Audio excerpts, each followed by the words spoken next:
Kawasan Pantai Mangkiling, Desa Datar Ajab, Kecamatan Hantakan, Kabupaten Hulu Sungai Tengah menjadi salah satu daerah yang menyimpan eksotisme tersembunyi.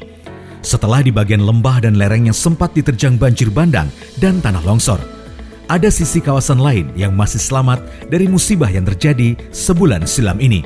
Di antaranya adalah air terjun Miungkang dan air terjun Batu Perahu yang ada di sisi utara kawasan Pantai Mangkiling.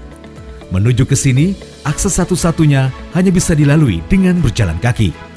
Di sepanjang jalan berbalut khas hutan tropis dengan beberapa tanjakan akan dilewati dengan kontur tanah, semak belukar, dan bebatuan. Diperlukan waktu sekitar 30 menit dari perkampungan Pantai Mangkiling untuk bisa menembus jarak sekitar 1 km. Belum terbukanya wilayah ini sebagai destinasi wisata membuat akses masih mengandalkan jalan setapak seadanya.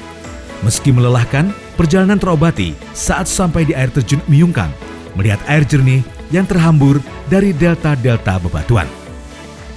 Air terjun Miungkang termasuk jenis cascade waterfall, artinya airnya menuruni tangga-tangga bebatuan sebelum terkumpul di titik kolam. Segarnya air pegunungan membuat putri pariwisata Kalteng, Hana Pira, yang datang ke lokasi tertantang untuk mandi di air terjun. Masih dalam kawasan Pantai Mangkiling juga menyimpan destinasi wisata yang sama, namanya air terjun Batu Perahu. Menuju ke sini, aksesnya lebih terbuka karena jarak tempuh lebih pendek dan kontur perjalanan menuju ke sana relatif landai. Pesona meratus yang masih menyisakan hutan dengan segala flora dan faunanya juga menyimpan mata air untuk kehidupan masa depan. Dari Hantakan, Kabupaten Hulu Sungai Tengah, Syahran, kontributor Kalsel 1net.